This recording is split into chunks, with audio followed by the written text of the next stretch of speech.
Are you interested in understanding GLP-1 medications like Ozempic, Wegovy, or Mounjaro? Then join us on The Plus Sides, Cracking the Obesity Code, the groundbreaking podcast helping people change their lives one episode at a time. The Plus Sides podcast is a disruptor. We're breaking down barriers, smashing stereotypes, and sharing inspiring stories that'll leave you feeling informed and empowered. Join us every week to learn from doctors who are specialists around GLP-1 medications like Ozempic, Wegovy, and Mounjaro. They'll provide you with science and facts to validate these incredible stories. But that's not all. We'll also bring you the voices of the GLP-1 Mounjaro TikTok community, real people who face the challenges of obesity-related diseases and disorders and discovered the incredible plus sides of GLP-1 medications. Our episodes are filled with heartwarming stories, laughter, and moments of triumph. You'll connect with our amazing community members who are reclaiming their health and experiencing their fullest lives. Are you ready to embark on a journey of discovery and empowerment? Tune in to The Plus Sides, Cracking the Obesity Code, and together we'll change the narrative around obesity and end the stigma. Subscribe now on YouTube or your favorite podcast platform and join our incredible community. Let's celebrate the plus sides of life together, because every story deserves to be heard. Every life deserves to shine, and everyone deserves access to expert knowledge and medication. The Plus Sides Podcast. You're not alone. It's not your fault.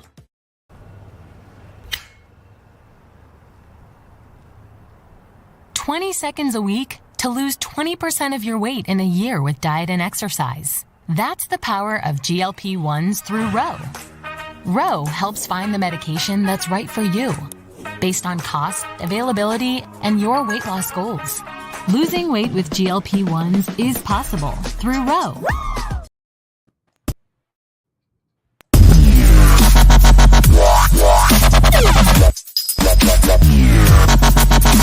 I'm Dave Knapp, man on the Mounjaro. That's why I'm here. Big news for semaglutide. I'm the most elusive of all the doses. So I have a couple theories, and I'm interested to hear yours. The first, who likes my Karnak hat? Jokes about terzepatide. You are on the pen. Hi. Hi. How you doing? Heard any good jokes lately? I heard that it's hump day. Hump day. When can we laugh? I don't know. It's now. It's appropriate to laugh now. Today's the day. Well, look at how nose itches. That means someone's talking about me. Oh, girl, my nose been itching. You're gonna kiss a fool. Is that what it is? I think it's you're gonna kiss a fool. It's both for me. That's right, John. You heard me. Right, Jay. My husband, Jay. Your husband, Jay. He's the fool. I said my husband's name on a live. My husband is like secret agent man. What? Well, when you said my name on live, I can hear it now. You ain't paying attention. No. What are you, James Bond or something? Well, tonight is a live.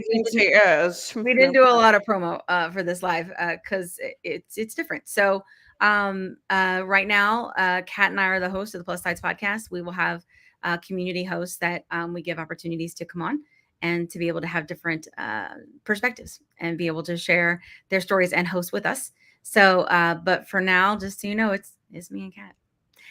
If you are here to be supportive and continue to contribute to this movement, we are very glad to have you. If you're being negative, we don't want that here. So we're going to move on because there's important work to do. And this podcast and this movement is way bigger than my imperfections or anyone's imperfections, because we're trying to help millions and millions of, imperfect people. And that's what we're trying to do together and try to make something better, out of a bunch of sick, traumatized people. And we hope that you will be part of that with us. Okay. So that's what we do here. And you are welcome to be here. You're welcome to be here. And let's just move forward. So Kat, anything new? What you got going on? What's going on? No. I'm still recovering from my weekend in real life friends. That's right. IRLs. I'm an IRL. Yes. Yes. And IRLs there. Yeah. It's been a week of IRLs in so many ways. it was good to see. It did my heart a whole lot of good to see my old friends from 20 years ago. I think people that like know your character and is like there's something really powerful about that. I think sometimes like we're very blessed to be able to be connected with so many people through the show. But ultimately, what I've kind of learned recently is that we've gotten big and we've helped a lot of people, and that's what we wanted. And I think we moved as kind of leaders, many leaders in this movement. I think that that people don't really know us. They know digital us. They don't really know our character. And so I'm hoping that as we move forward, we'll continue to kind of, be positive and honor that people consider us that. And I certainly will. That is my goal. Other than that, though, I think I'm very blessed to have you here with me, Kat. Yeah, I'm very blessed to have you here. Or yes, you. Yeah, yeah, you here with me. You're here. The feeling is mutual. The feeling is mutual. What is that? Dude, that's what I was just thinking of that. Love that movie. I forget what it's called. But I did want to say, like, so yes, we are human. The way you just said that. What did I say? What did you say? You're like, that part where she's doing like this speech at Bridesmaids, and she's like, en escuela, and a blah blah blah blah blah. That's the way you just were talking. Just sounded like I don't know. All I can think of is civil rights. It's the 90s. Bridesmaids. 90s. It's the 90s. Civil rights. Oh my gosh. I'm ready to party. Hi. Oh, we're so glad to have you, friends. I was going to say, we hope that you can still hang around us. Yeah, look, watch us grow and watch us become more and more human. Lots of people. So Mitzi's here. Lots of our friends are here. It's Lolly. Oh, Lolly, let me get on my actual app here. Oh, it is Lolly. Thank you, Roman. Yes. All right. So we have a good show tonight. So we will have on a community guest, and I'm very blessed that I have another RL that's joining us tonight, someone that I have known for 20 years. And she is going to grace us with her presence, and I am so honored to have her on the show. Without further ado, I will introduce her, and then we'll go from there. Sure. Hey, Ruby, buddy. How you doing? Hi, everyone. Hi. Welcome to the Plus Sides. Thank you. Thank you so much for having me. Absolutely. We're glad to have you. Mm-hmm. So on our show, the way that we do things is we give people the opportunity to take the space unfiltered and uncut, and be able to, I don't want to say unburden, but many people describe it as that afterwards. But it's more just be able to share their story, their testimony, their experience, whether it's what it was like, dealing with, I think this disease, what it's been like in society, what it's been like with your family. I mean, whatever it may be. And then what it's been like since you've been able to seek treatment, and your feelings and thoughts about that. And we're on YouTube, so you can ever say whatever the fuck you want. Boom! You know me. Yes, right. I've been working on my mouth, so. Well, not being so much. My daddy keeps asking me to toe. He saw me a few weeks ago, and he goes, honey, I don't really need you to stop saying bad words on the internet. He goes, just till I'm dead. Please, baby. Just till I'm dead. And I was like, one day. All right, Dad. Yeah. It's got that potty mouth, but it's all Well, what we'll do is, because Kat and I are interrupters, because I prefer to call us conversationalists. Okay. But we are interrupters. And so she already did it. We'll go on mute and let you just take the space, And you're not going to ask me questions. I just where am I going to start? From the beginning. Oh, good. I'll help you a little. We have all night. Fast health, Ruby, and go forward from there. Well, we want to skip all that. Yeah, we want to skip all that. Yeah, we won't even talk about that. That's how long we've known each other. But like, that is how I met you, and I'm thankful for that. Me too. What did I get out of that experience? You. Okay. James. Well, there's about That's like two other career people. builder for me. Yeah. I got Yeah. Kim out of career builder. Yeah. Right? That's Kat and I are also IRL former friends and now friends. So Okay. Gotcha. yeah, like the long stints. That's where I made the best ones, you know? Gotcha. Oh, Dave's here. Hey, Dave. Oh, good. Dave came. Dave. Everybody, oh, thanks, Dave. So well, here, I'll help you along then. So Okay, think thanks. about like I know you struggled with obesity a long time because we've been friends a long time. Mhm. How long have you struggled with it? When did it start for you? When did you have issues with weight or your body size? I believe I started to have some issues with my weight probably around the age of 12. I was a small kid, just this little tiny kid running around, just, not a care in the world, sucking up all the chocolate I possibly could, because that was my go-to during good times, during bad times. That was always, a treat for me, preferably Hershey's, anything Hershey related.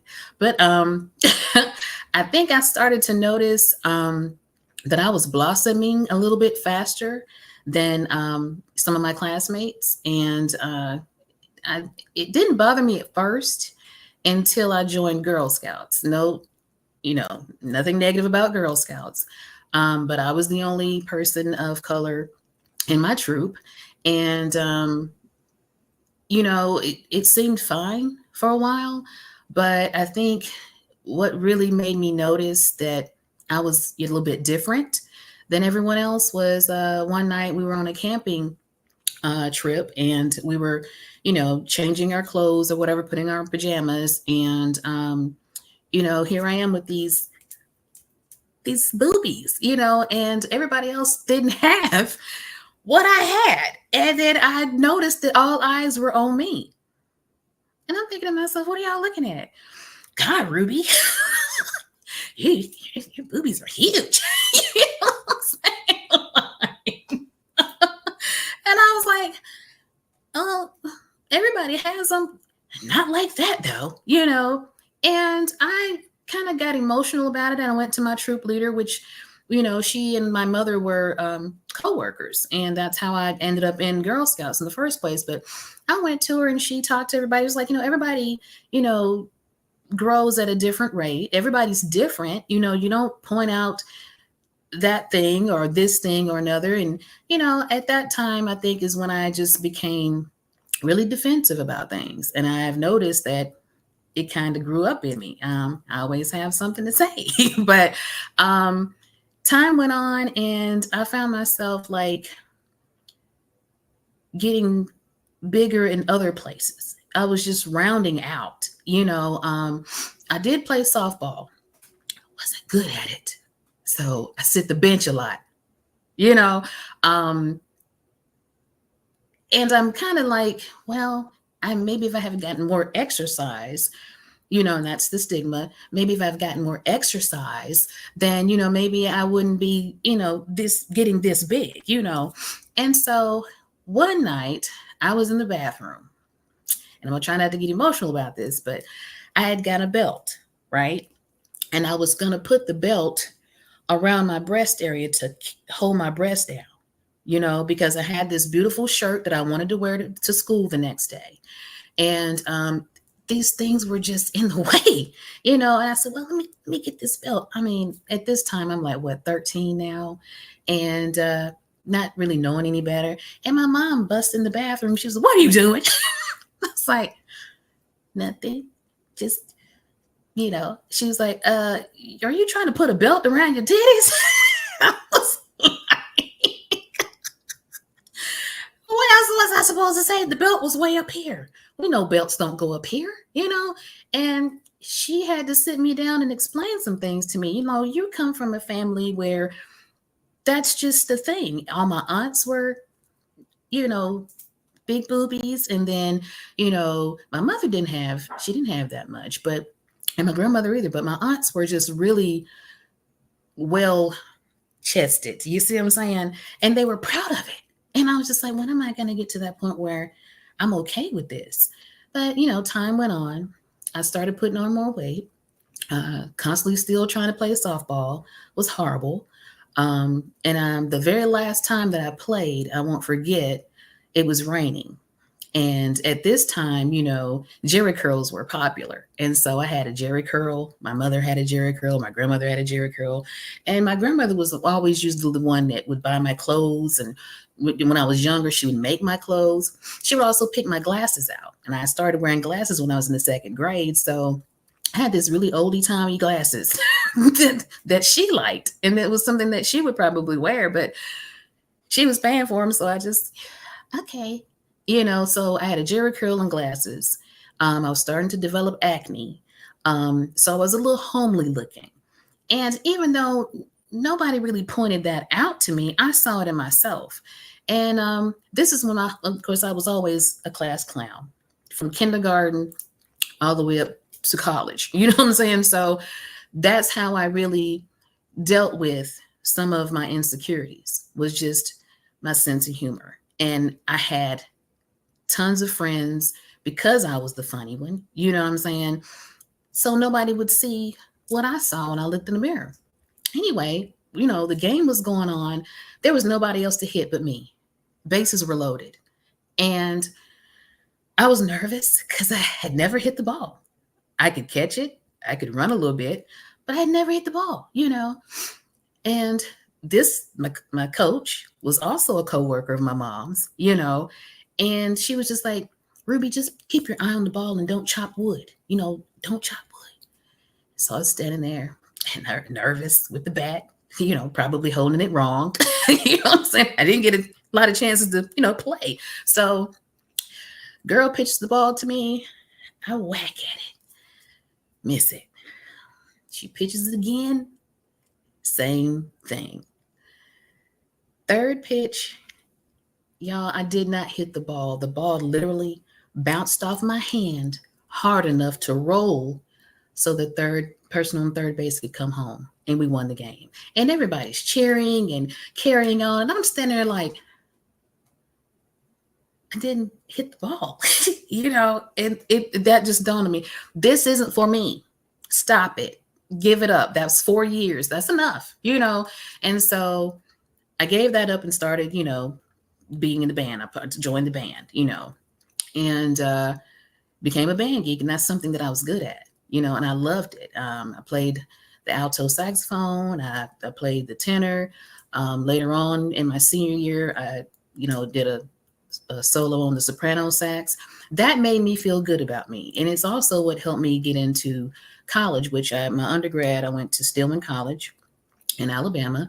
And that's where I graduated from with my undergrad degree. During all that time, you guys, I was steady putting on weight, not even really concentrating on being healthy. So I thought I was okay because, see, when I got to Stillman, they didn't have a marching band. They just had like a regular concert band. It was just a sit-down band. The football team didn't come until 95. I got there in 94. And so because I was on a full band scholarship, I had to get with the program, So I went from a predominantly white high school to an HBCU. You guys know the difference in the marching techniques. And so I had to lift my legs high, had a little high. It was a culture shock for me, number one, arriving on campus the very first day. I cried like a baby when my parents left me because I felt like I was not going to fit in. I just felt like, how do I get accepted? How do I get approved here? Because this is where I came from, and now this is where I am. And it only took 2 weeks and everybody knew my name. Remember, I'm the class clown. So all that. And one day we were running, and this was a reality check for me as well. We were running band practice, running around the field, and my chest got tight. It tightened up on me, and I had to stop running. And I told my band director, I said, I just can't do this anymore. And she was like, well, what's wrong? I said, it's like I can't breathe. And so they rushed me to the emergency room. I went to the emergency room. They checked me for everything. My blood pressure was high. My glucose levels were high. At this time, I was 20. I had just turned 20. And, the doctor wanted to put me on high blood pressure medication and a statin. And he wanted to monitor, my A1C, which that didn't come back until several days later. And he called me and told me what it was. And it was pre-diabetic level, at 20. I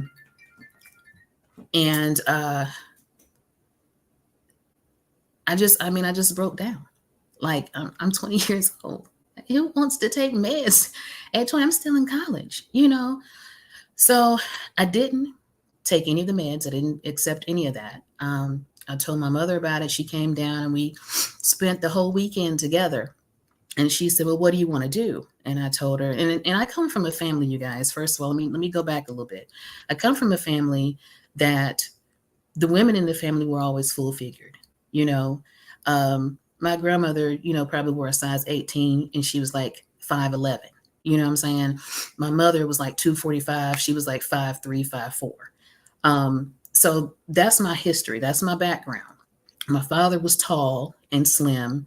And so I got my height from him. I'm 5'10". And that's my genetics. That was my makeup. So I talked to her. I said, well, Mom, there's this new weight loss drug out. It's called Fen-Phen. Y'all remember Fen-Phen, don't you? So I went to the doctor in my hometown. And at that time, he was giving that stuff out like Tic Tacs. Everybody was on Fen-Phen. And got the medicine, went back to campus, started taking the medicine. At this time, it was summer. It was summertime, and I was going to summer school and popping those pills. And so I dropped like 36 pounds, dry mouth, heart palpitations. My scalp itched all the time. I was constantly scratching my head. Like, what's going on?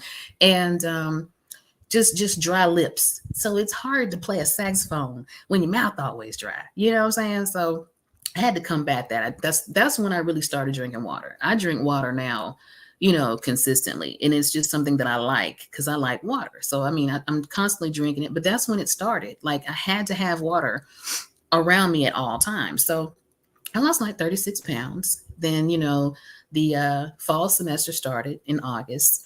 And I just wasn't feeling good. I had no energy.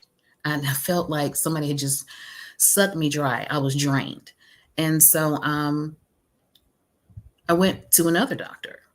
And they said, well, along with the Fen-Phen, you need to try to probably take some B12. Get your B12, and we'll just give you some what they weren't calling it lipotropic back then. It was something else. It was just like B12 booster shot is what the energy boost or something. So I was getting that every week, and I still wasn't feeling really well. It was just enough energy to get me through a couple of days. Then after then, I was like, I crashed, and I had to keep going. I had to keep going. I had to keep a 3.0. I had to keep my band scholarship. I know my parents couldn't afford to send me to college, especially not a private college, so I had to do what I had to do. And I partied a lot back then. I stayed out and I partied a lot. But I still got my work, still did what I needed to do to keep my GPA up. And so the partying, I still had the chocolate obsession. It never went away, So I saw myself gaining the weight back, because you're only supposed to take that stuff for so long, and that's what I did. And once I stopped taking it, we know what happens. Then all of a sudden, a lawsuit comes out for Fen-Phen, right? I joined the lawsuit, you guys, and I had all my doctor records. I sent in all my stuff. I'm in college, right? I guess maybe about a year after the claim was submitted and all that good stuff, I got a check in the mail. Guess how much the check was for? $19,000 and some change. Yeah. I was in shock. I was in total shock. Okay. I didn't know how much. I knew it happened, but I didn't know. You never told me that. Shit, girl, you're probably like, because that stuff was killing people. Women were dying of heart attacks. Yes. I mean, one lady, she got like well over $1 million something, and then like after she got the money, she died. And it went to her kids, and of course they blew it, but it was crazy. But a lot of people were getting money from that back then, and a lot of people were dying. Yeah. So that's when they took off the fluororamide part, and then it's just, you can still get phentermine, Atipix, the other one that starts with a B. I don't want to mess up the name of it, but Bontrol. You can still get that, and that's the other half of the fen cocktail. Anyway, I went through that pretty quickly. So, and I think I probably ate most of it up is what I did. Me and my friends went out to eat. I put rims on my car. I put a system in my car. And the rest was spent on food. Seriously. And by this time, you guys, I'm like 21, 22, getting ready to graduate. I weighed probably, I want to say 248 was what I weighed when I graduated from Stillman. And then shortly after that, my first job was AccuCheck, entering bad checks into a system, data entry, and all day long. That's one main reason why I have carpal tunnel now, because this is what I do all day still, at late 40s, I still do that. But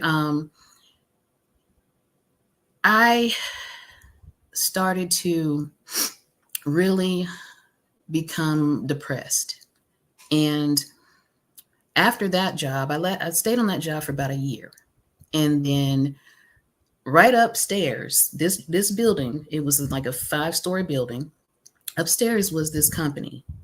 It's the company where I met Kim, and started working there after pretty much begging the guy to hire me, and letting him know that I was more than experienced enough and had the education enough to do what he wanted, which was basically call healthcare industries and solicit business. But I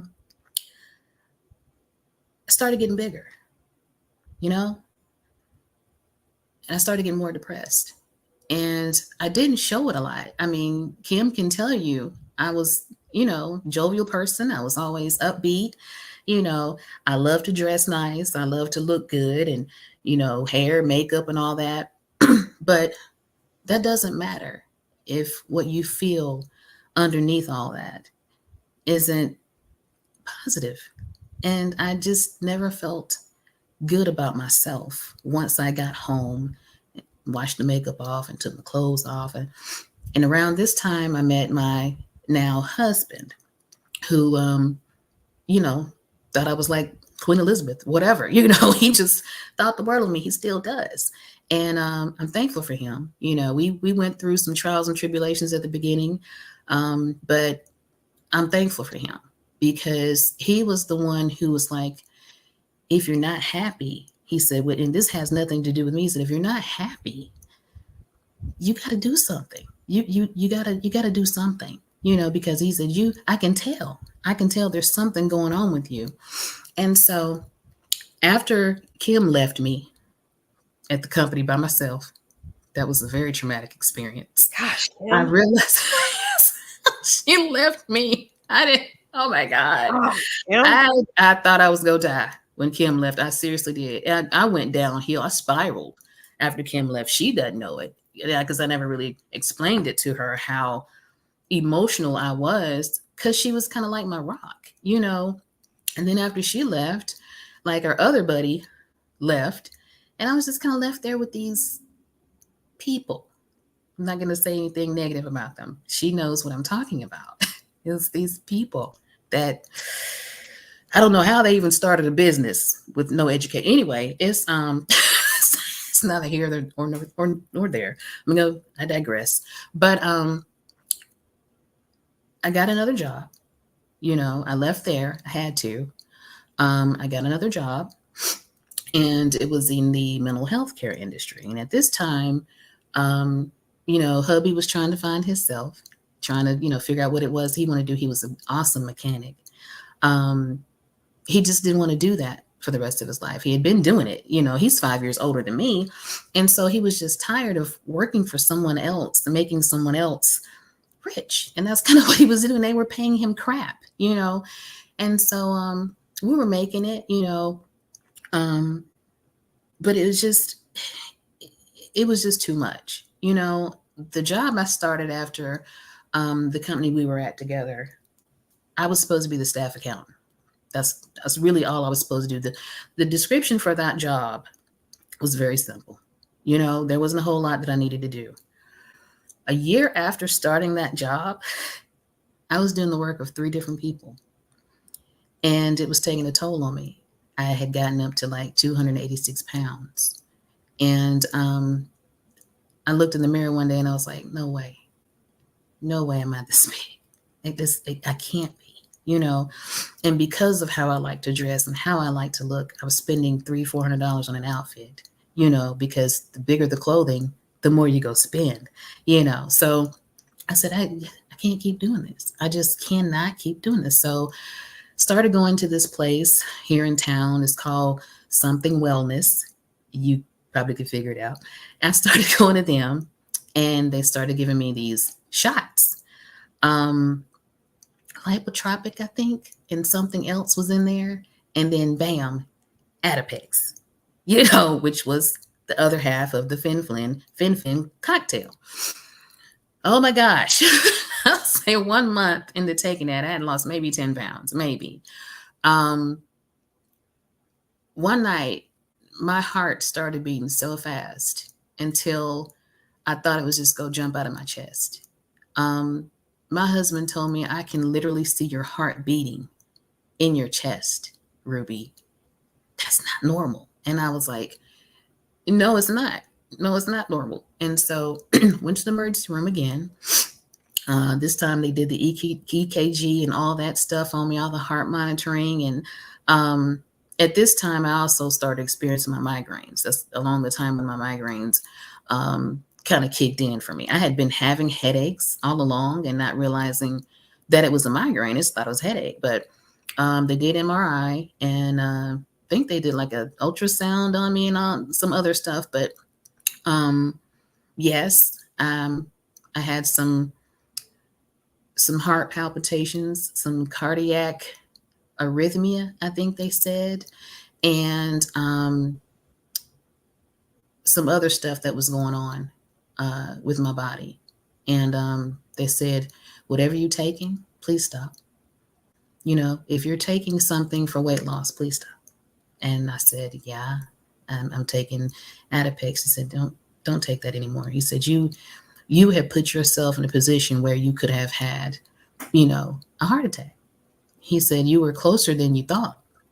And the stuff that I was eating wasn't helping, all the sweets. Because our main thing with my husband and I, on the weekends, we would watch, movies or we would go out or whatever. And our main thing was dessert. You know what I'm saying? That was our go-to thing. We always had something sweet in our fridge. But I said, okay, well, let me do what people expect me to do. And let me start some type of workout program, right? Because that's what they expect us to do when we're overweight, exercise. That's going to help you. No, it's not. That's not going to help you. Exercise is great, if you're doing it properly. If you haven't been trained or taught how to do it properly in order to lose weight and gain muscle, you're going to end up hurting yourself even more. And that's what I did. So I gained muscle and I also messed up my shoulder, because I'm out here lifting weights that are way too heavy for me. I'm out here doing cardio, the wrong kind, that's putting more pressure and more stress on my heart than I should have had. And I almost died. So now what do I do? And all this time, I didn't drop but like maybe 15, 16 pounds. So I'm still like, 268, 270, And so time goes on and I'm overweight and miserable. Weight Watchers failed. Jenny Craig failed. Just to interrupt you, because I'm going to interrupt her. Jenny Craig is cardboard food, so Horrible. I It's the empathize with most you so horrible. much. It's okay. Yeah. Don't feel bad. It's It's cardboard. horrible. Okay. It's the I go most bye-bye now. horrible thing. Yeah. Yes, that's what that is. Yeah, Yes. it's horrible. It's literally like licking toilet tissue. And do you remember when Arsenio Hall, his show was on? I'll never forget. There was one episode or one of his shows. He said he had that section of the audience. These are the people. These are the people, right? Do you guys remember that? No. Yes, He said, I these do. are the people. I remember it because I watched that. That the posse by right posse, here. yeah. These are the people that want to know why Jenny Craig ain't skinny. Yeah. Okay, now I'm done. That was a good joke, Arsenio. Yeah. And she, well, she wasn't. But hey, sorry, Ruth. Back to you. It's okay. It's okay. I'm fine. Yeah, I'm older now, so my train of thought is kind of like, let me get back. But anyway, I decided that I would be supportive to whatever my husband wanted to do, as far as, getting us to a place where I knew I could be less depressed, less stressed, feel better about myself. He had the idea one day of starting his own company. And I was like, well, what do you want to do? And at that time, he was a security guard for another company. And he had only been there like a couple of minutes. Seriously, it was hardly no time at all when he came up with the idea that he could do it better. And he could, and he did. We did it together. And I was skeptical, as any wife is that has been like pretty much the breadwinner, but something said, this is it. This is what you need to do so you can get on the right track, because you're not healthy. You're not happy. Support him. Prayed about it. Kim knows, God-fearing person, somewhat religious. And I just left it in God's hands. And he drove up to my job one day with a business license. And I said, you're serious about this, aren't you? He was like, yeah, I am. And so I just took it out. I still worked that job for 2 more years. 2014 was my last year. We started the security business in 2012. I was still getting off work, coming home, doing payroll, paying the taxes, doing the insurance stuff. I still did that, but I was still working full time until we could just kind of get the income flowing and do what we needed to do. So 2014, turned in my resignation. I was sad because I had formed relationships with the people there, friendships, one of which still is going. The rest of them was just, how you have those one-sided friends where you do all the work and they just almost suck you dry. It's just like, still have one that was a real friend to me. But started that, and then hubby was like, I need you to go ahead and be in the office, and I need you to help me, because you got the education. At this time, I had just finished up my master's degree. And I told him, I said, well, I guess I can put it to use. You know what I'm saying? So that's what I do. And we found an office space and started doing it, that way. I was going to work every day, 9 to 5. And things just started happening. It was just like a blessing. And it was overwhelming at one point. And then I was just like, okay, well, this is what I signed up for. This is what we signed up for. We're in this together. And it was just, it just took off. And I was so thankful, but I'm still 276 now. You know what I'm saying? I'm not getting any smaller. I'm not really gaining anyway, but I'm not getting any smaller. And I was just like, something's got to give. Something's got to give. So that's when I started doing the intermittent fasting. I'm not going to just go into that too deeply because it didn't work for me. Yeah. It doesn't work for a lot of people. Some people, maybe it does. It does. It didn't work for me. I tried it. I gave it 100%. I really did. Everything that I ever tried, I would give it 100%. It's not like I would try something and be like 2 weeks later, oh, that's not working. I really give things a chance. You know what I'm saying? But not for me. Because when you don't eat for periods of time and you suffer from migraines, it's not helping you. You know what I'm saying? I can't sit up here and say, oh, I'm not hungry, but my head sure does hurt. I have a really bad headache. Let me take a migraine pill. Still not time for me to eat, so let me take another migraine pill. Come on, people. So I stopped that. And eventually, I started hearing about Ozempic, Wegovy, Saxenda. And I'm thinking to myself, what is that? What does that do? And well, of course you hear you have to have diabetes. It's for people, the treatment of diabetes. And, I'm no expert on that. That's why we have this panel. That's why we have this podcast, so we can educate people and bring in people who are experts. My thing is, I'm thinking to myself, I know good and well Blue Cross Blue Shield is not going to pay for this for me. You know what I'm saying?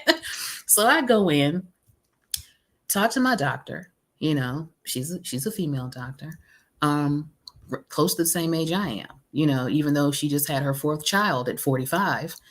And I'm thinking to myself, like, I could have had a baby at 40. And I said, no. But she's small. She's in good health. It is what it is. And I told her, I said, Doc, I need some help. I really want to lose some weight, and I've tried everything, exercising, cutting down on what I eat. And I said, I can't keep doing this, and she was like, well, I understand. And she said, what do you want to do? And well, at that time, I didn't even mention any of the GLP-1s. I mentioned weight loss surgery. And she said, like, what, the gastric sleeve or something? I said, yeah. She said, Ruby, you're not going to be qualified for that. And I said, why not? She said, well, you don't have diabetes. You're somewhat hypertensive. She said, but they're not going to approve you for that. And she said, and I don't recommend that you go that route. And I was like, well, what am I supposed to do? What am I supposed to do? So she puts me on a water pill to maintain my hypertension. And she says to me, well, this is going to help you get some of that weight off. Water weight? It had to happen. Sorry, Ruth. The water pill. Yeah. So the infamous water pill that they give everybody, and you know which one I'm talking about. It's the famous one that everybody takes when they're just a tad bit hypertensive, and then your doctor tells you, hey, it's going to help with water weight. So no weight loss.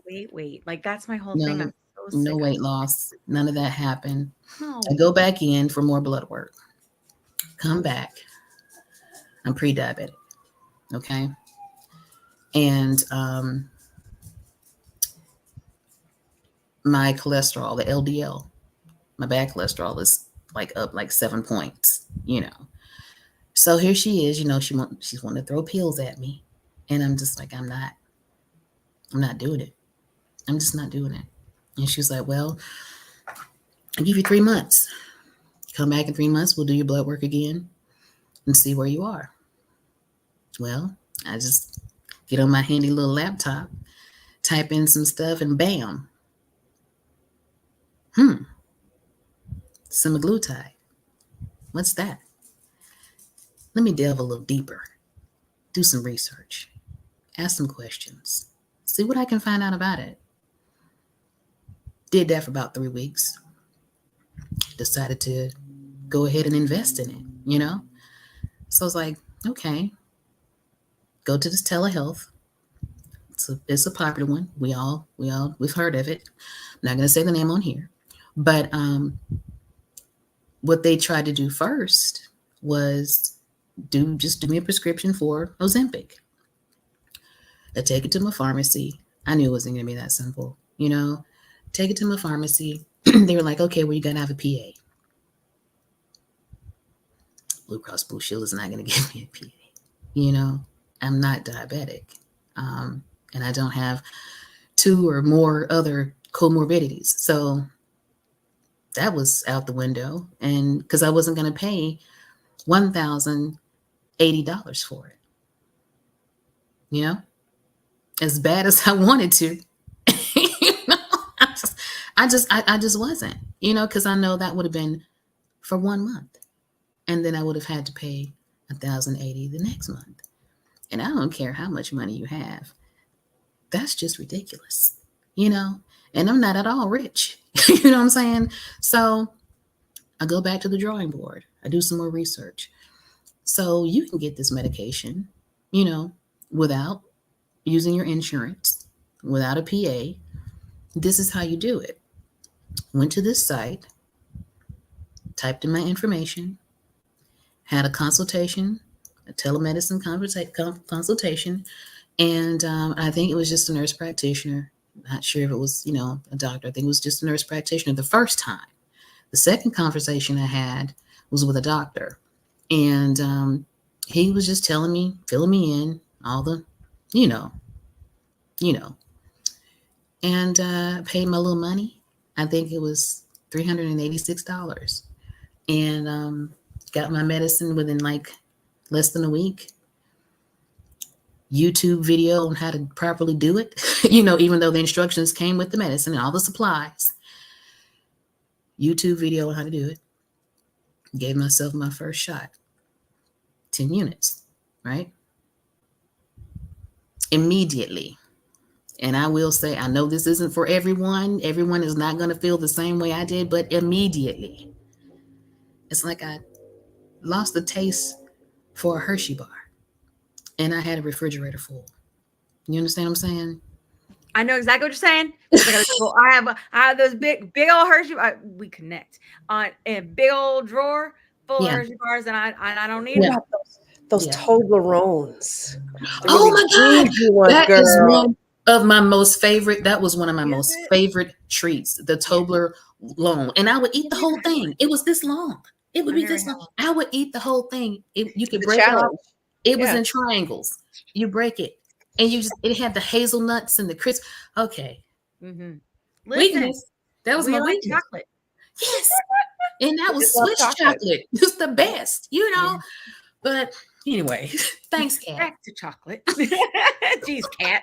Listen, it's almost shot day, Kat. Quit talking about Anyway, 4 weeks pass, and I've done the 10 units. Mm-hmm. And then the next 4 weeks come up, and I get my medicine in enough time. And I got moved up. I think I was doing 15 units then. And I don't know the measurements for Ozempic compared to semaglutide. I don't know. I just know I'm in units. I know my syringe has like 10, 20, 30, 40, 50 unit or whatever. And I just was filling it up to that point. At first, I started giving it to myself in my stomach. That started bothering me a little bit, and then I saw Kim, and she said arm, and so I tried my arm. That was so much better for me. I'm an arm person now. And I've been an arm person since September of last year. So when I started, my starting weight was 276 when I started. Okay. My goal weight is like 180, 175. Okay. Right now, I am 218. And I feel the best that I have felt, I think, in my life, you guys. Since you were high stepping? Yeah. I love to dance anyway. Kim may have not known that about me. I love to dance. And so now I can do it without passing out. You know what I'm saying? I can keep going. I can go to weddings or events and I can do the line dancing without sitting down after 5 minutes. You know what I'm saying? So I am, I think I'm on 30 now. Yeah, 30 is what I'm doing. 30 units a week is what I'm doing. I'm still doing the semaglutide. I can't do the tirzepatide because I am on oral contraceptive, and that's just because I have always, when I should have went back, but when I was 11, I started my cycle, and it was horrendous for me, and it was always really bad. So at 19, I got on the oral contraceptive, and I know it's crazy to still be taking it to this day, but I am close to menopause. Thank God. I am welcoming it. I am so ready for menopause. So I'm serious, because I have always had a hard time with my cycles. And so I can't take the tirzepatide because of that. So I'm still on the semaglutide, and it's doing what it's supposed to do. I don't have the cravings for sugar. You know, every blue moon, I might treat myself to something, but it's not like, oh, I got to have it. I got to have it right now. You know, it's not like that. As we talk about food noise, I loved pasta, you know, pizza, fried things, you know, all the things that they say, oh, well, eat in moderation or completely stay away from. I don't have the cravings for that. But do you think I'm just going to be like, okay, I'm not going to eat it at all? Every blue moon, I'm going to eat me a piece of fried chicken. You know, it is what it is. You know what I'm saying? So yes, at first, I'd say during the second week of starting the semaglutide, I had a few side effects. And I will explain that to you. It wasn't anything just, you know, oh my God, I can't take this anymore. No, I had a little nausea. Thanks to the TikTok community, I knew how to fix that. Get some gin. Got me some ginger chews, because they gave me Zofran. Zofran made me sicker. Like, everybody can't take that crap. You know what I mean? So got me some ginger chews. I started taking, you know, my daily probiotic. And along with this, hubby and I decided to invest in HRT, right? It's this doctor here in town. He's been doing it for years. There are 1,000 people around us that are on it. And I decided that maybe we should try that. Y'all, our hormone levels were so low. Like, they were just low. That's why we walk around here like the Walking Dead, because our hormones were off, just off, along with the hormone replacement therapy and my weight loss. I'm not tired all the time.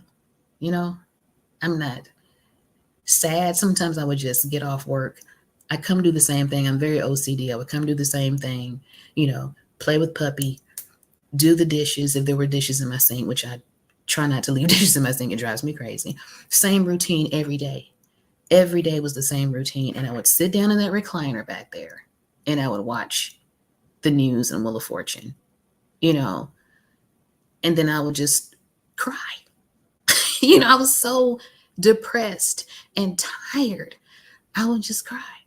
And I said, something's off. Something's off. My hormones were off. And even though I was losing the weight, my energy level still wasn't quite where it needed to be. And so I'd say, like, into the third month of taking the semaglutide and doing the hormone replacement therapy, I found a new strength. You know, I can go all day. I used to crash around 1:30 every day. I get to work, I get to my job, never get there on time. Supposed to be there at 9, never get there on time. Get to my job, fix my cup of coffee. I drink 1 cup of coffee Monday through Friday. I don't drink it on the weekends. Fix my cup of coffee, sit down, do my work, whatever I need to do. 1:30, I hadn't really eaten much. You got to eat. You got to eat. You know, I wasn't getting my electrolytes in. That's important as well, people. Get your electrolytes in, drink your water, eat you some protein. So, yet again, Kim, over here, Kim. I said, Kim, I got to get some protein in. What can I eat? So she was telling me what she likes to snack on. And so I had that stuff already, So I started snacking on the pepperoni and the mozzarella sticks, little cheese sticks and stuff. And, that was helping me not crash, because around 1:30, I was literally at my desk like this. Just wanted a nap. That's all I wanted to do. But anyway, started that. Well, I wasn't paying attention to my cholesterol. All right. Go back for some lab work. No longer pre-diabetic. Thank you, Jesus. No longer hypertensive. I had been stopped taking my blood pressure medication, because I don't know, Kim, if you remember, when I had COVID the first time, it was at the beginning of 2023. That was the first time Kenneth and I had it. It was 2023, January. I'd gone to my best friend's mom's funeral. 3 days later, we both had COVID. And right after, I broke out in this intense rash. These little tiny bumps were all over me. And I was scratching, just scratching. It was horrible. They gave me steroids. They gave me antibiotics. They gave me cream. They called it COVID rash. You guys, it wasn't COVID rash. I was having an allergic reaction to that famous blood pressure medication she had put me on. And even though I had been taking it for a while, your body builds up this tolerance. And then all of a sudden, if you have allergic reactions, which I'm allergic to a lot of things, Kim can tell you I'm allergic to a lot of crap. That's why I don't go outside a lot and just be playing around the backyard with my husband. I stopped taking it. Rash went away like in less than a week, haven't had any more problems from it. So she asked me, she said, this is my doctor. She said, so what I'm thinking about is just changing your blood pressure medication or just completely taking you off of it altogether. I said, oh, really? I hadn't taken it in about 6 months. She said, well, I said, yeah. I stopped taking that a while back. I said, I monitor my blood pressure. My blood pressure's been good. It's been normal to optimal. You know what I'm saying? I stopped taking that. She said, well, I really do think that's probably what you were allergic to. Yeah. Thanks to Google, I found that out on my own. And I'm just thinking to myself, like, okay, went back. My LDL was still a little elevated because I guess I really wasn't paying attention to how much pepperoni I was eating. Seeing a good bit of pepperoni and, some cheese sticks, during the day.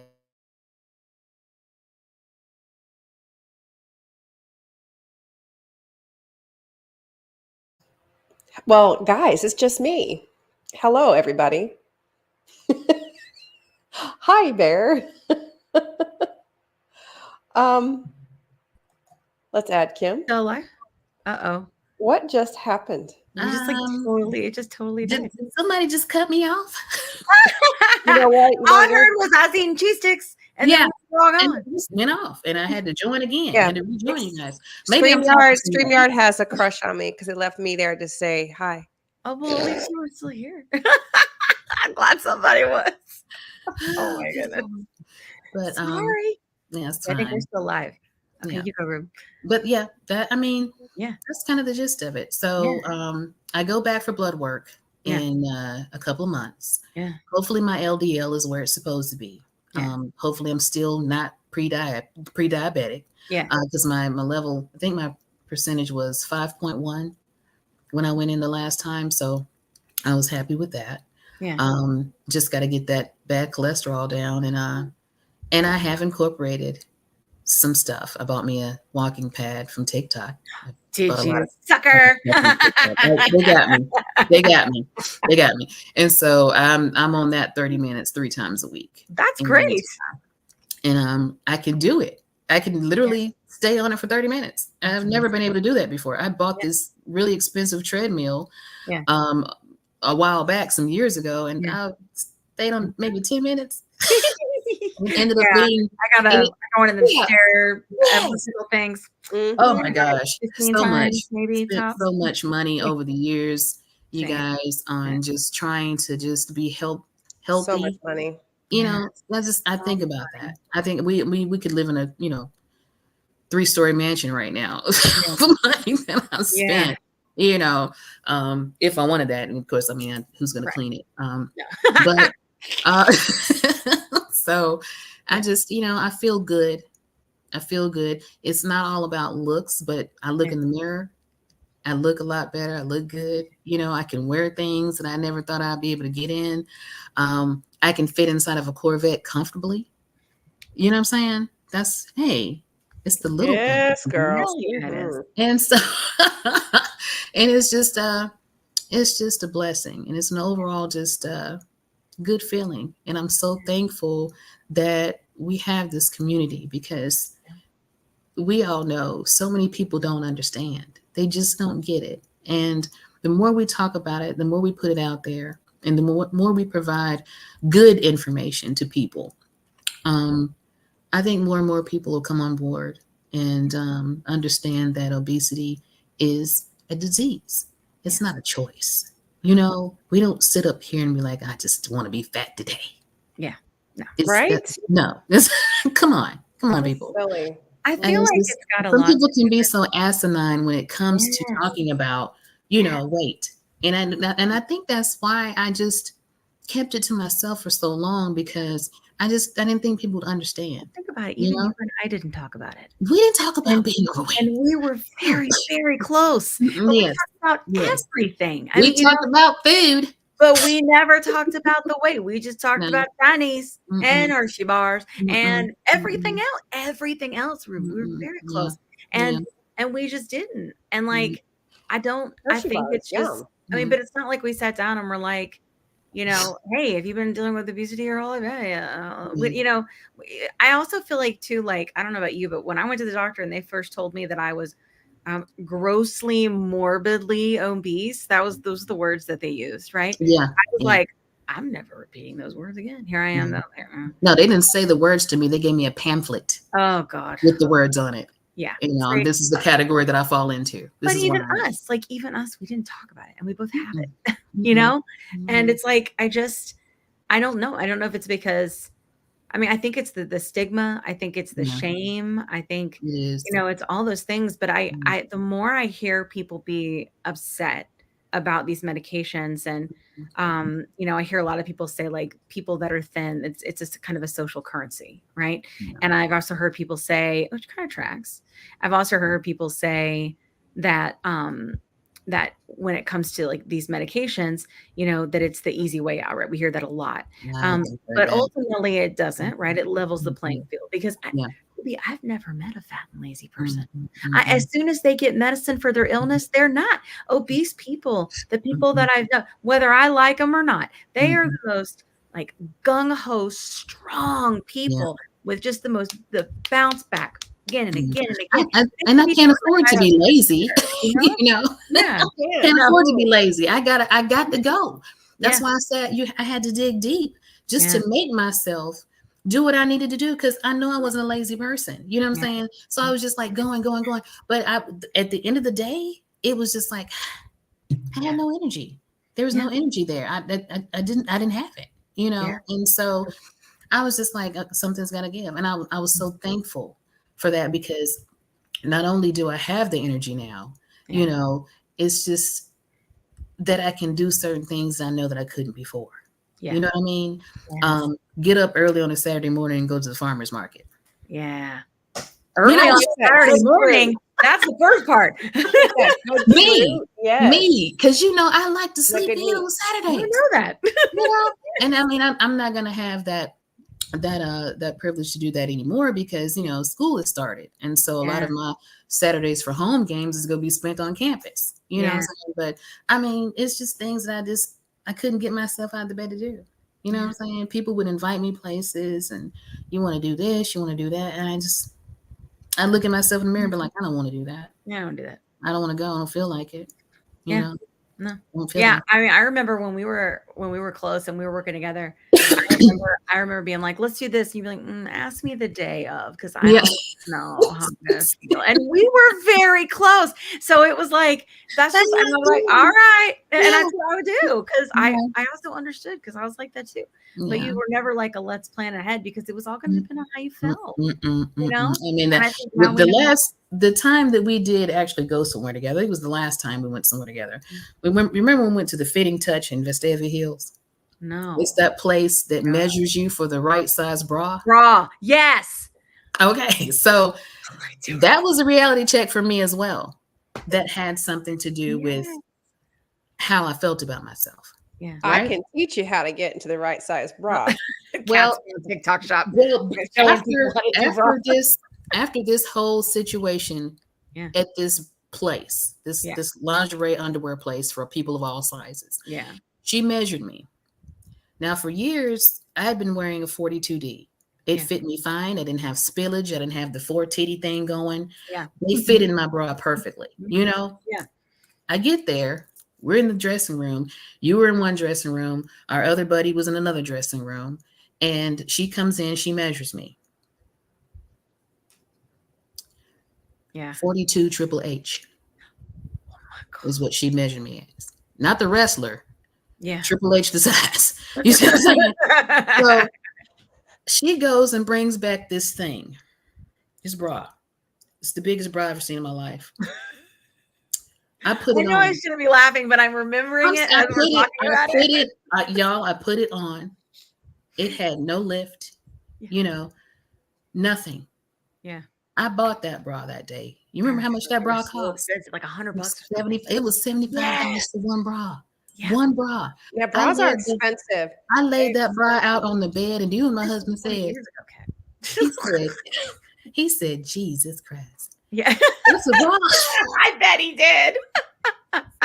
What's a bra? I was like, yeah, it's the size I'm supposed to wear. He said, no, baby, no. 2007, I went and got a breast reduction, y'all. Yeah. Because they were huge, and they were putting this pressure on my back, and you get the bra dig in and your shoulders, and I still have indentations or marks on my shoulders, and that was in 2007. I got those babies reducted. Yeah. What are they now? I can't wait to know. I'm a C. I wear a 38C now. Nice. I want to be. Well, I guess I'm kind of a C now. I don't know. Yeah. I don't know. I've been wearing my weeks. Well, I just recently went bra shopping, you guys, because I was wearing that 42. It was 42C is what I was wearing. I didn't realize that when you lose weight everywhere. Yeah. And one day I just kind of lifted my arms up and my boobies fell out. Me too. It's just especially you're wearing a bra, you're like, what? I'm thankful I wasn't in front of anyone. You know what I'm saying? And I said, oh man, it's time to go and buy some smaller bras now. Wow. So I went to Belt, got me some smaller bras. And you know what? The best thing about that is they had my size. Yeah, that's the coolest thing ever. They had my size. Like, I used to get so emotional when I would go in the store to look for my bra size and they wouldn't have it. Yeah. Like, everybody ain't got itty bitty titties. No, they don't. And even if I went to Lane Bryant, because I was an F cup. Mm-hmm. Yeah. I wasn't even I'd be like, where's the VIP section? Because I absolutely despise Lane Bryant. I seriously despise Lane Bryant now because, the bras that they made. Yeah. They fell apart. They had no lift. They had no support. Okay. They were just pretty colors. I had 20 purple bras. Yeah. That had no support. You know what I'm saying? Like, really? Yeah. And I probably paid $30 a piece for those things. They were expensive. Buy one get one half off. That was at the BOGOs. Or if you had the Lane Bryant dollars, y'all remember the Lane Bryant? dollars? The real woman dollars. Real women dollars. That's what they're. That's what they were. Real women. By the time you got ready to use them, it's like they had nothing in the store that you wanted to buy anyway. I will say and this is no plug for any of them, but until I found SheFit sport bras, I used the Livy high impact ones, but the wires always popped out eventually. Well, see, that's something I never could wear is underwear. The wire? I never could do it, especially after my reduction. It was just kind of sensitive up under there, and I just never did. Yeah. The bra, that was my go-to, and it's still my go-to. Yeah. It's because of Kim. Yet again, you have influenced my life so much. That's why I love you. Was I an influence? Was it glamour? What the glamorized bras? Glamouriz? Yes, those were good. The t-shirt bra. Remember that one? Yes. I had one in every color. And sad part about it is, Kim, I cannot find a 38C in my favorite t-shirt bra. Oh no! I remember the t-shirts. I'm still putting them puppies in that 42C, and they just waddling around. You're like, it's fine. Everything's fine. It's so comfortable. It's the most comfortable bra. It gives you you can jump up and even do jumping jacks, whatever. Those puppies ain't moving. They're not moving. They don't move. And I love that bra. But my husband was like, "What you doing?" I said, "Ordering some bras." Are you gonna order the exact same ones that you always? Yes, I am. So you gotta head over to my. Head over to my showcase, Ruby. I got lots of bras. Yeah, really? That's what Kat does on TikTok Shop. That's what I'm talking I about. saw a video of a bra, just because I was trying to get her to shop. I'm like, your personality is made for TikTok Shop. Like, you're honest, you're funny. Like, I just got a new one. Ooh. Right. Took a year to get her on, but now she's like the bra queen. That's pretty. It is. I like They're got any purple? That's my favorite color. Oh, it is. See, that's my favorite color too. Yeah. Wow. We just clicked. I know. I knew you would. I was no, like, my friend Kat. Chloe. Get in there, Chloe. No, ma'am. I want to meet Chloe. Who's Chloe? She wants snacks. Oh, you know what? He's on mute too. He can't say anything. Stay on mute. Quiet, John. I can't go into your lives now, Kat, because I'm scared of what I'm going to see. It's not right. It's not right to do that to me. All you'll see is some boobs. No, go in there and buy Kim some stuff. Ruby, you know as well as I do, anything I buy is wrong. No. It's better to just tell her. It's just better to say, baby, go buy that. Then she likes what she gets. Yeah. Plus, I'm also kind of bougie now, and I'm like, I don't pay for it. You know what? I think we have always been bougie, Kim. I always have been. We have always been bougie. It just didn't show until we got a little older. Afford my bougie, right? Yeah. So like now I can. Yeah. So not so much now because I quit my job, but I could. But you will be all right. I swear, I promise you'll be fine. You'll be fine. You'll be up there raking them the dollars and going to Alaska on a 10-day cruise soon. So I'm all right with that. That's okay. I'm okay with I love a 10-day cruise. That's on my bucket list. I'm trying to go. My neighbor across the street went. Her and her sister went, and she loved it. My neighbor across the street is also my 8th grade English teacher. Oh my God. So we do everything for her. He depends on us for everything, but I love it. I love her. Ruby, where's Kenneth? I think there's a snake in here. I was like, oh dear God. All right. I call him for that. Love her to death though. But yeah, that's where I am. I'm so thankful for you guys. I don't follow or subscribe to a lot of the GLP-1 content because nowadays you just can't, because people are just on there talking about everything. But you guys, Kim, I'll follow you to the end of the earth, girl.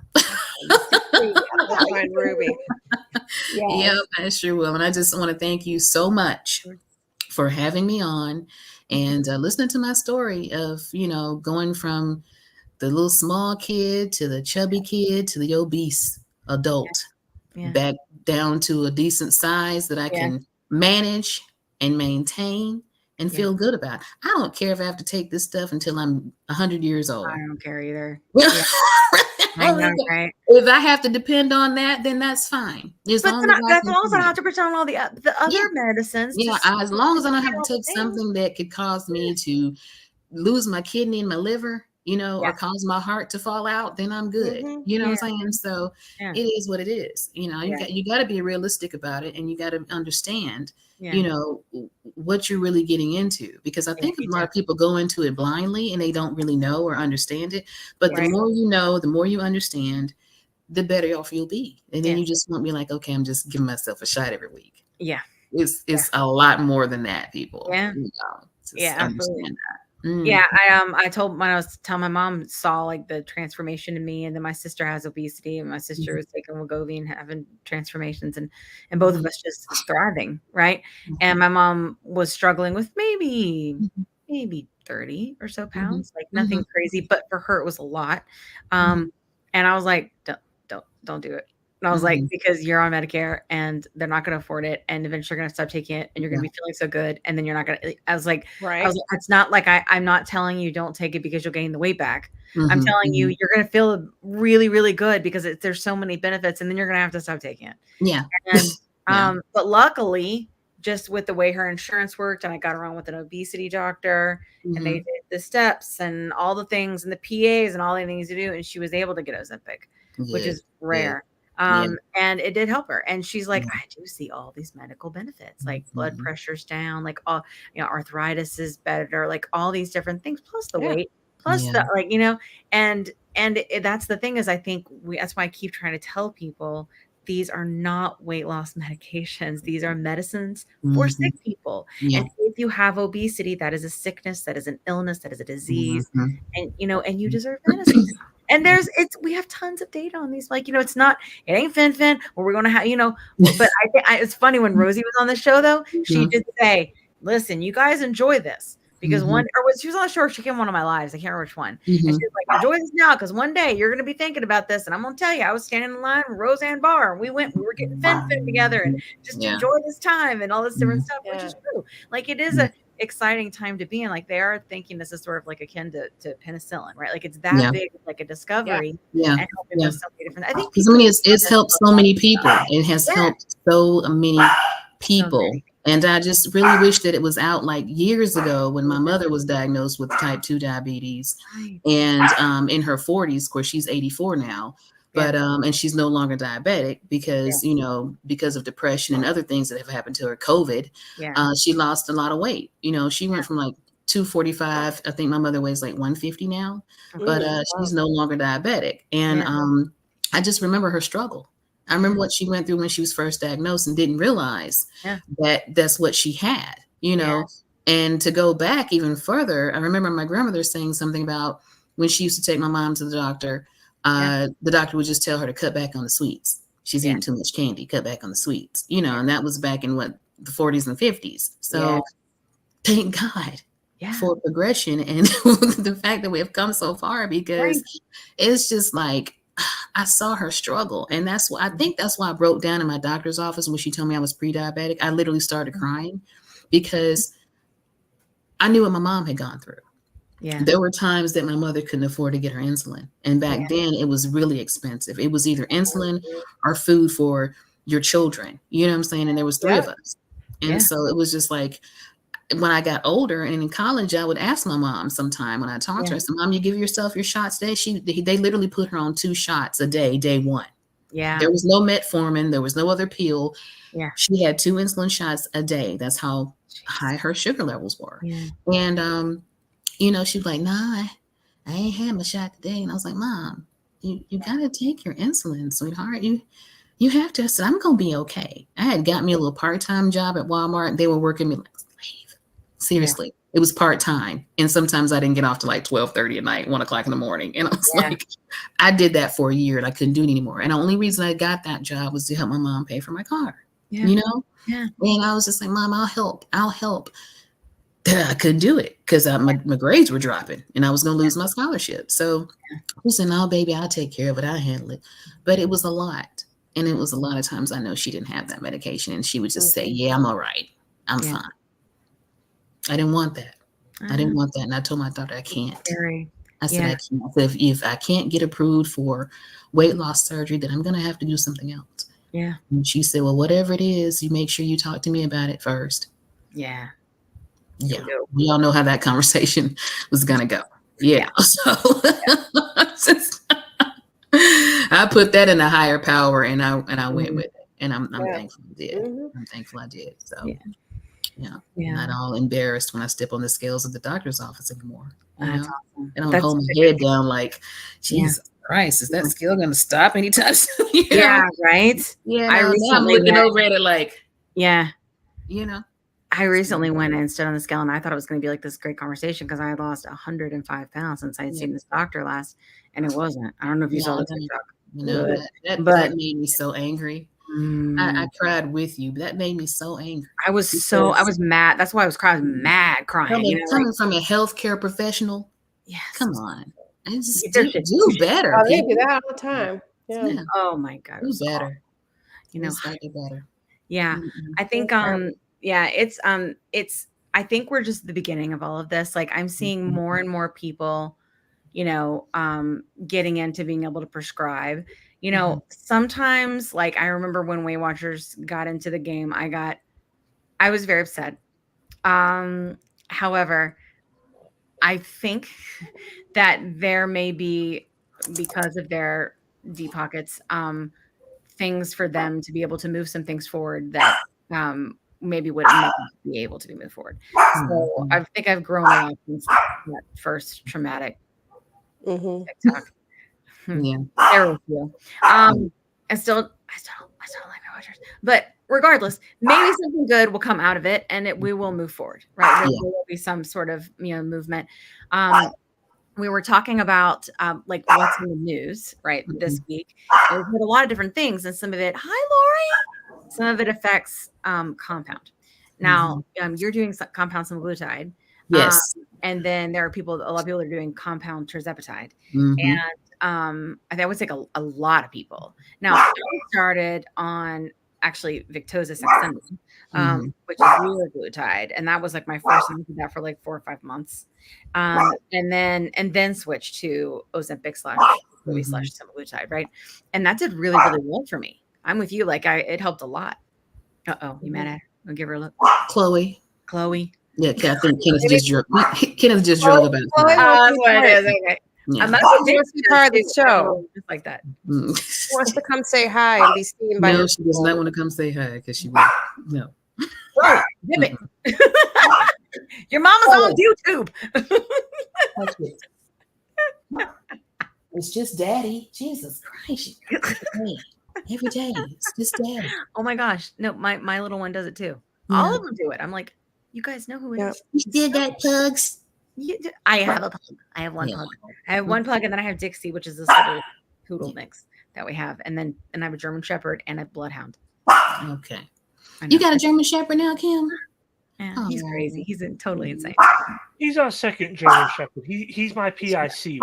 Really? He was supposed to be my service dog, but he's a little bit too anal for that. All right. On that note, we will do the news. Oh, first we should do bean footage. Let's do the bean footage, and then we'll do the news, and we'll talk. And Ruby, you can hang with us if you need to. But if Kenneth's got here, let me know if you got to go. Yeah, he's gonna come in here and be like, "What we eating?" So okay. Thank you for coming. I enjoyed it so much. Thank you guys for having me. It was great to see you, Ruby. We're gonna have to come up and visit. John. I know you have 100 in Georgia often. Actually, school is starting and everything. You guys come to Georgia? Yes, we're in Atlanta. Pretty often. Just down you there. Had best college down in Atlanta, madam. This is dirty. What? Tell me when you listen. I know, but you guys are busy. I know you're busy, and I'm just like, I hit Kim up. And I always have my phone. I'm like, I think I'll hit Kim up while I'm here. You better. I never do. I don't have an excuse. I don't have a main job anymore. I only have 3 other jobs. There you go. You cannot use that as an excuse anymore. I gotta work. I mean, I do gotta work, but I can work all the hours of the day now, and not just this and then all that. Like, and Kim, that's a blessing because you get to be there with John all day. You get to be there with me. It is a blessing. It is. Yeah, I mean, seriously, it is. Be able to do you're going to do great. You're going to do great. To be able to do something where we help people. Yeah. Right. Is essential. This is important. I mean, I know you guys know that this is important. What you're doing, please continue because I know it's just going to go. It's going to get bigger and bigger, and we're going to need an honest platform to discuss this. And that's you guys. That's you guys. And I thank you. I thank you so much for it because I don't want to get emotional. But like I said, have to come back again. I get a lot of stuff from you guys. I really do. A lot of the day-to-day stuff. Yeah. Kim, you already know. You know what I'm saying? So I love you guys. I love you too. Good night, everyone. Good night, Ruby. We love you. Love you. Bye. Bye. Okay. And there we go. And let's roll. Footage. Okay, bean footage. Food has definitely been a very dominant voice in my head. that's not the main focus anymore. Dieting, exercising, and adding GLP-1s through Row is a game changer. I have such a sense of mental freedom since I started with Row. Food no longer controls my thoughts. Family time used to revolve around food, and now it revolves around what we're going to go do together. Yay! Thank you, Ro, for being our sponsor. Woo! Ro. We love you. There he goes. There he goes. On mute. On mute. Okay, can't hear your word. What did he say? I didn't hear you, John. You were on mute, bro. Oh, I was saying, what about me? What about you? You told Ro that you loved them, but not me. Are you an advertiser? Yes. Do you help support the podcast that is growing and leading a movement? Uh-huh. I edit the videos. Get out of here. Okay. So let's talk tea. Let's talk tea. All right. I'm going to get my notes. Okay. Mm-hmm. So let me get my notes together. All right. So there is a new tool. Speaking of Row, like you said, it's the insurance tool that they just launched. So I'm going to put the link in the notes in case anybody wants to share it with their friends who are just trying to get started. One of the most common questions, and I will make a video about it, that we get, I feel like in the community is, where do I start? I don't even know what to do. How do I know what insurance covers? Do I go to my doctor first? And we're always like, actually know what your insurance covers and doesn't cover to steer that conversation. And the direction we usually give people is call them, right? Call your PBM, look at the back of your insurance card, go through the whole hoopla and all this different stuff to figure out what's actually covered. But here's the thing. When that happens, you're going to get a lot of bias. And it may be because they actually have the bias, right? Because they don't think you should be taking medication that's for diabetics if you have obesity, because they don't know. It's the same damn thing. And they don't know only 25% of insurance companies covered it, right? They don't know any of that. Or because they kind of have to, because, you know, that's what their boss is telling them to do, right? Because they don't want to pay for any of these. So being able to use this tool where you can go and put in your insurance information, then it's going to email you a report so you can see what's covered under your plan. Right? So that way, when you go to meet with your doctor, you can be like, these are the ones that are covered, and this is the conversation I want to have. It helps you advocate for your health, and we want to make sure at the Plus Size, we're giving you all the tools to help you do that. So here's an example of one that you can use. And I haven't seen one like this yet, right? And then many weeks ago, when we had the CEO of Row on, you know, he was talking about their new tracker so that we can start reporting the shortages. Why is that important?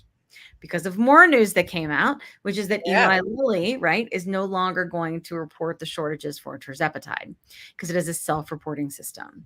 Now, here's the thing, though. We can report it, right? So the FDA is going to get reports. They may not be getting it from Lilly, but they'll be getting it from us. So being able to leverage this tool to report that does a couple different things. One, it's reporting the shortage. And two, it's going to help sort of crowdsource, if you will, be able to help you find your dose when you need it. That's the whole idea of being able to gather this data. So both of those tools, we're going to make sure we put in every episode going forward so that you can be able to, if you have a friend that's just getting started, you can be like, hey, here. Or if you've got a friend that can't find their dose, you can be like, hey, here. Yeah, it is awesome. It is awesome. So that's what we got to do. We got to stick together, guys, because there's always going to be millionaires and billionaires that want to stay that way, right? And they're going to do what it takes to be able to make that happen. And we want people to be able to get their medication. We want compound to still be available from 503A, 503B pharmacies.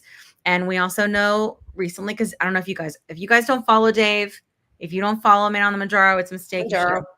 Yes, Man on the Mounjaro on the pen. He's got an amazing show, amazing podcast like ours. Did we talk about similar things, but we complement each other really well. And he's just the nicest guy ever. Please follow that. You're missing out if you're not. Literally, it's where I get my news from. I don't need it. I don't need to go anywhere. Like, why? You know, Dave does an amazing job of keeping us abreast of science and everything. He does. I was like, except for this story I have. Oh, that's right, because you have a story. I do too. I think I got to cue the music on here. Hold on. Yeah. Oh, you have music? There's no. Music? I thought of this. I thought of this before I started the story. Let's see if it works. Right? Hold on. Okay.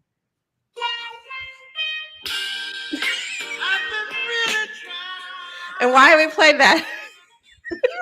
Let me not get flagged. All right. Oh yeah.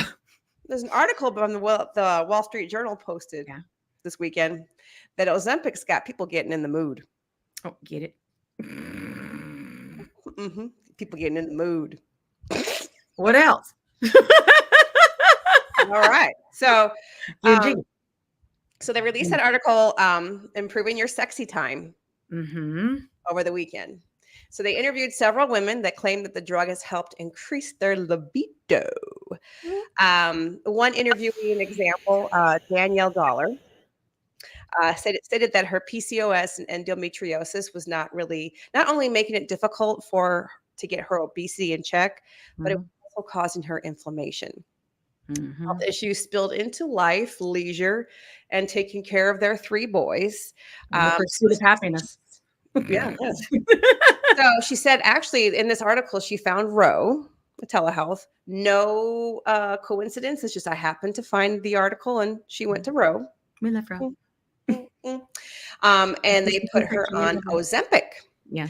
And so she's lost 85 pounds. Her PCOS is in check. She's feeling a lot better. And she said they have found a new intimacy. Nice. Standing weekly lunch dates. So I don't know what kind of lunch dates they are. Captain and Tennille, afternoon delight. I don't know. Afternoon delight. I don't know what afternoon. It's an adult show. Make your children exit the building. You know what, Kim? So we actually interviewed a doctor a couple days ago, Dr. J, not the basketball player, but we call it Dr. J. And she said another reason why women they're feeling better about themselves. You don't feel so inflamed. The PCOS is not out of control. Yeah. Weight's coming down. You're feeling good. Sexy time. And then we got Ozempic babies. Yes, we do. And so now we got Ozempic libido and Ozempic babies. Yeah. Clearly. The funny thing is, I think it was People Magazine just put out an article a couple of months ago that said also, with the GLP-1 drug deadens that dopamine rush. So they were saying that it could reduce sex drive. I think it just depends on the person, probably. Not for doing a nooner. Saw that in your comment, Lori. They might be. They got standing lunch dates. Yeah. You know. I want to mute us on the YouTubes. You what? I can hear me on your YouTubes. You can hear me on the YouTubes? I hear me on your YouTubes. Can you not hear me echoing? I have everything turned off. I don't know. Couldn't you just hear me echoing just then? It just stopped. That was bizarre. Then again, we were having some weird technical thingies. Yeah. But okay. More GLP. So get it on, people. Get it on. Get it on. But get it on. If you don't want an Ozempic Mounjaro baby, maybe add additional contraception. I'm just saying. Now, we also heard this week, or it was last week. I think was it last week? Right? Or was it this week? Last week. We kind of run into each other. Yeah, it's been a rough couple of weeks for me. So last week, we heard that Dave actually was able to speak with the CEO of Eli Lilly. Dave is our news guy. And he told an amazing advocate, and he told him that they were going to be releasing the vials for Zepbound for the 2 lowest doses. Now, a lot of people are like, what does this mean for compound and all these different kinds of things? And Dave had a show about it. If you have not watched it, you should go watch it, where he talks about it in more detail. And we're, of course, we're kind of theorizing what we think based on what we've seen being in the community. But ultimately, it is just the lowest doses. It is just Zepbound. I really wish they would also do it for Mounjaro. I don't really know why they would do it over, other than the fact that they just came to market with Zepbound, and having it go in shortage this fast is not good. And it's thousands of people a week, are getting on Zepbound. So getting those early doses to get people on the medicine, and then, having the pens be able to pull them through, I think probably makes a lot of sense from a business perspective. But at the same time, a lot of people are worried about compound, right? A lot about the shortage, but I think that it's not, and because I keep in think mine too, there's tirzepatide shortage, right? But that's Zepbound and Mounjaro, right? So I don't know. I think that it's going to get back to us, reporting the shortages, making sure they can't get away with not reporting the shortages, because it is in shortage. Right. But, yeah. It sounds specifically the 503B pharmacies are the ones who can batch make it. right? And so technically, if it's not in shortage, they are not supposed to be batch making it. And there were a lot of cease and desist letters that went out. That went out to telehealth, some med spas, and some other people, kind of the initial, swipe, I guess, if you will, to stop selling tirzepatide, right? And so that's intense, right? And it's very scary for a lot of people who are on these Very meds scary. and Yeah. have their lives changed.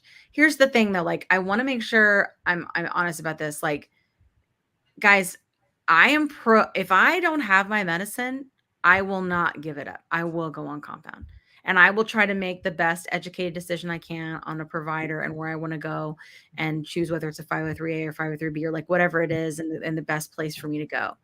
However, I will tell you there are a lot of very scary things out there.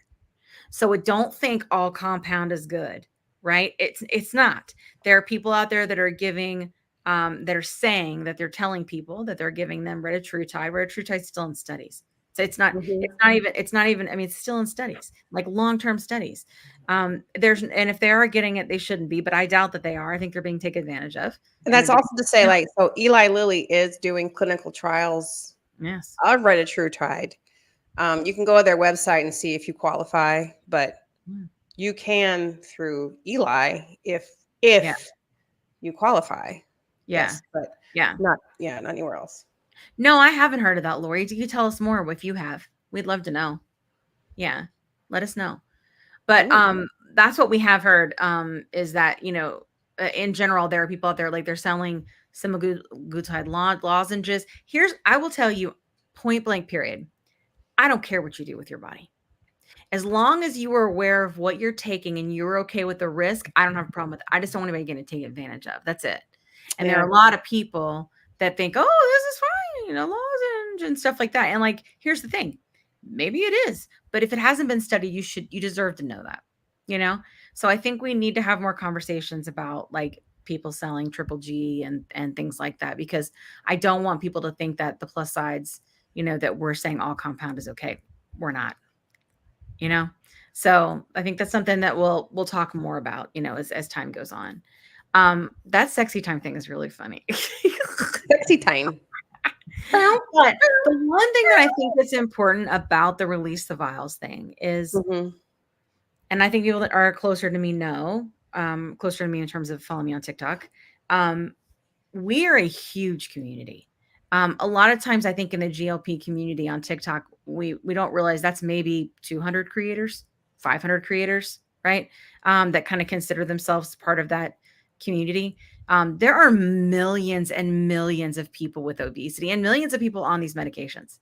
So it is much bigger, than we think. And that's why the podcast is important, because we don't want to just be in this echo chamber of TikTok. We want to, up level this conversation, right? It's important. And even though we are a group of people, right, we all have the same needs, we're all very different, and we don't necessarily all be friends and all get along and all like each other, and we don't have to. And I think it's unrealistic to think that we would.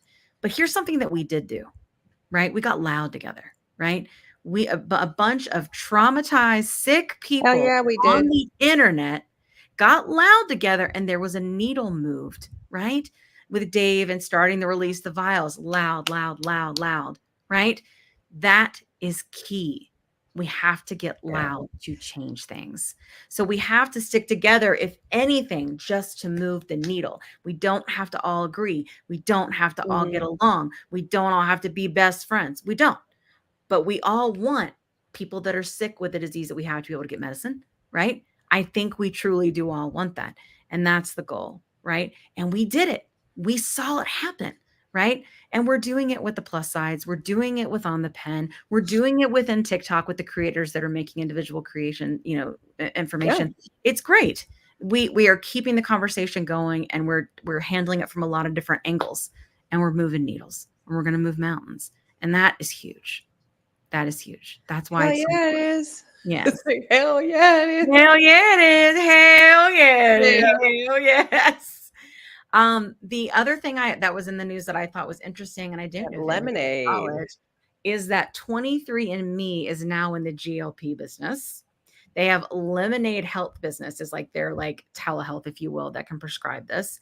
In terms I of just feel like it's going to be so popular because of Beyonce and it's Lemonade. But go ahead. Oh yeah. Oh, and then TikTok has an app called Lemonade too, don't they? Lemonade. It's like Titus Andromedon from the Unbreakable Kimmy Shit. I was out lemonading. Oh, that was a funny show. I only saw the I first love that show. Yeah. He was fabulous. Yes. I was out lemonading. Is that what he said? That's what they said. I can't remember. Yes. I love it. It was a great show. Unbreakable. Unbreakable. But it's great though, I think. But here's what I think is the cool piece about it. Because like, okay, fine, someone else is getting into GLP. They're very similar to Weight Watchers in that their stock wasn't going so great and they had to make a pivot, make a decision, right? But they're going to be launching a study specifically to be able to figure out why certain people respond to GLPs and why certain other people don't, right? And what could that data bring, right? They've got a lot of data already. Like they have a lot of genetics. They have a lot of genetics. Almost for free because we paid them. That was 23andMe, right? Mm-hmm. Yeah, because they used to just do like ancestry stuff, right? Yeah, I know. And I'll put all the links to the stuff in the show notes so that you can see. But they said that the service will enable members to be prescribed and receive brand name or compounded semaglutide medications. It does not say tirzepatide. It does not say. It says semaglutide medications. In 2021, 23andMe spent $400 million to buy Lemonade. $400 million, guys, to buy Lemonade Health. And that was in 2021. So right after the pandemic. And it's a virtual care and pharmacy provider. So it's both, right? So unlike with Sequence, right? It wasn't a pharmacy provider. It was just virtual health. And then they integrated their personalized genetic services more deeply into the primary care setting. The company also plans to roll out large-scale genetic research study to help identify the genetic mechanisms that may drive the efficacy and potential side effects of GLP-1 medications. Now that I would love to say, I'm very curious. The interesting part that that's the missing but piece. Think about it. Like think about our friends that did respond but weren't super responders or were slow responders or whatever it is, like knowing that and then being able to give that information from a genetic perspective right back to the people who are doing the researches and creating the new medicines that we know are coming to market that Dave's always telling us about, right? That's huge. Like that could affect whatever cocktail we get. Like Dave and I a lot of times talk about how I tell him, I think that GLP-1 for me, so semaglutide, that worked better for me on my anxiety. But the GIP that I get from Mounjaro, that works on my inflammation. And so for me, inflammation wins, right? But that's because there's so much less GLP-1 to GIP in tirzepatide, right? But then there's just GLP-1, which is all GLP-1, right? And all of the others, they have more shit than me. Who does? I told my bariatric surgeon, oh, hold on, John's pen and stuff. They would reimburse me. Oh, so I'm waiting to see. Oh, let's see, Lori. I can't wait to hear that. You better make a video. I can't wait to see. Exactly. Yes. 18 plus disclaimer, Ada says. I love it. Well, after Rube talked about her titties about 500 times, she kept going. I was like, I love her. She's Ruby's entire hoot. I know she's the best. She's the best. But that's what I have for in the news this week. Uh-oh. What's up? You're on mute. If you're gonna pop in, you got to be off mute. What do you want? I didn't realize I was on mute. I'm just popping in. I'm feeling lonely. Popping in. Oh, good God. Well, it is less of an energy tonight and a vibe because we're different. It's different. Yeah. So we're kicking back. Kicking back. We'll get back. We'll do it. We're gonna get back. Oh, I'm not worried. I'm tired of paying $1,000. I know you are, Lori. Who isn't? That's girl, $1,000. Yes. Yeah, we need to get you on TikTok Shop, Lori. You need a bra? I want the GLP community to take over TikTok Shop. I want it to have its own damn sector. We are GLP-1 TikTok Shop with the protein drinks, the vitamins, the the exercise equipment. Yes. All the protein clothes, muffins, the exercise clothes. We keep them in business. Yes. You're welcome, TikTok shop. The protein noodles, right? Yes. Everything. Protein noodles? Yeah. Yeah. Oh, I have them. Beans, well, they're not TikTok I shops, but I have some protein noodles. What'd you say, Kim? I bought the bean noodles from Dr. and Tia. Oh yeah. I got them though. The PMAC says yes. I'm getting PMAC on shop. She's doing good. Getting her there. Yeah, PMAC is. I need to help Lori. Yes. I want to help everybody. I buy books off TikTok shop. I know, you gotta stop because you don't even read them. It's so stupid. No, I read them on my Kindle. I buy them to support the artist. Oh, speaking of books. And then I read them on my Kindle. You don't read them. Yes, I do. On the crapper, maybe. I'm still reading them. Okay. I used to devour books, okay? And then you fussed at me because I read too much. So then I stopped. Well, and now... Yeah. Well, that was back when we didn't have a whole lot of money, baby. Like, and when I say a whole lot of money, I mean, like, we couldn't afford to buy a book a week. You know what I'm saying? We could probably buy a couple books a month now. That was 20 years ago, honey. Like, could probably have more books now if you want to. Okay, get out of here. Yeah. Yeah. All right. We have anything else today? I think this is about it. Yeah, that's it. So everybody, Ozempic and GLP-1's got us feeling sexy. So go get it on. Get it on. But strap it on if you don't want to know. Oh my gosh. She meant wrap it up. Wrap it up. I don't know what do. I mean, strap. I mean, you could if that's what you're into. I know. But then, I mean, technically, I don't know. That would definitely not make a. I mean, you know, so. What'd you say, John? I said maybe it's and you need a lot of body parts. So you strap it on. Dear Lord. Okay, everybody, you're all fired. But I know what Kim was getting at, like to not get pregnant is use a barrier. Yeah, a barrier. Because whatever that is, these are a thing. Yes. Be safe out there. That's right. I will not be having baby, Lori says. Neither.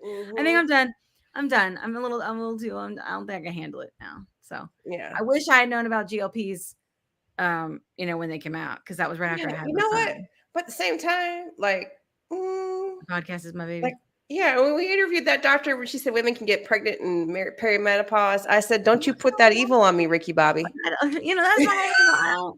I don't want to now. Maybe 2 years ago, I was still in the game. I want another baby. Get out of here. You have 4 puppies. No more babies. Okay, you have 4 dogs. No, I don't want more babies. No more babies. We're good.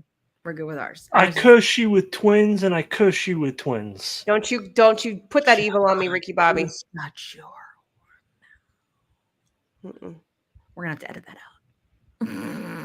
Anyway, he's laughing. Well, this has been a fantastic, lovely discussion. I loved the Ruby story. It was really fun.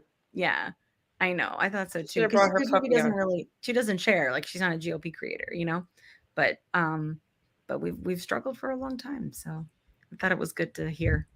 I rebuke that. I rebuke that in the name of Jesus. In the name. Oh, you're fixed, Lori? I am. Well,